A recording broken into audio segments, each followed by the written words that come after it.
Il est important de savoir que la mise en place de la retraite progressive a des conséquences sur le contrat de travail de votre salarié, sur la gestion de son temps d'activité et sur la déclaration des cotisations dans la DSN. Pour le salarié en retraite progressive, un nouveau contrat de travail à temps partiel est obligatoire.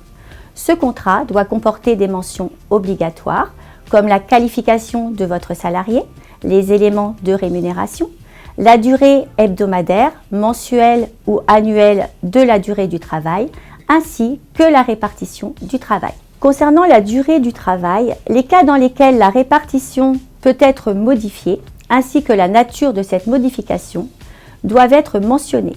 La répartition entre les jours de la semaine ou les semaines du mois doit également être précisée. Il faut surtout garder en tête que dans le cadre de la retraite progressive, le contrat de travail n'est ni suspendu ni rompu.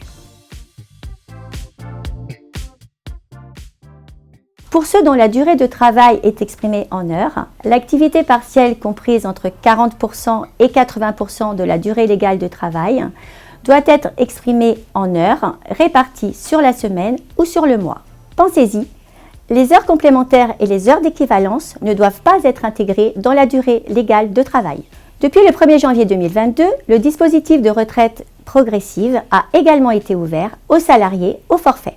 Pour en bénéficier, il passe à un forfait à temps réduit. Pour un salarié au forfait à temps complet, la durée de travail maximale est de 218 jours.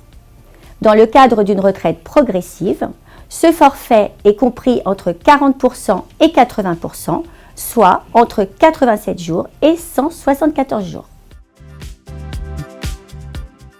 Un salarié en retraite progressive perçoit une partie de sa pension de retraite, régime de base et complémentaire Agirc-Arrco, inversement proportionnel à son temps partiel.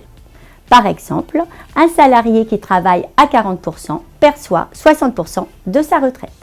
Même dans le cadre d'une activité à temps partiel, votre salarié peut demander à cotiser sur la base d'un salaire à temps plein, sous réserve d'un accord avec vous, dans le but d'augmenter ses droits à la retraite.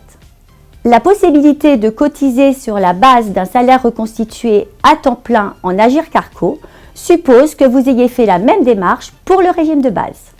En cas de besoin, n'hésitez pas à contacter votre chargé de compte ou à consulter le cahier d'aide à la codification pour la retraite complémentaire Agirc-Arrco, disponible sur le site agircarrco.fr.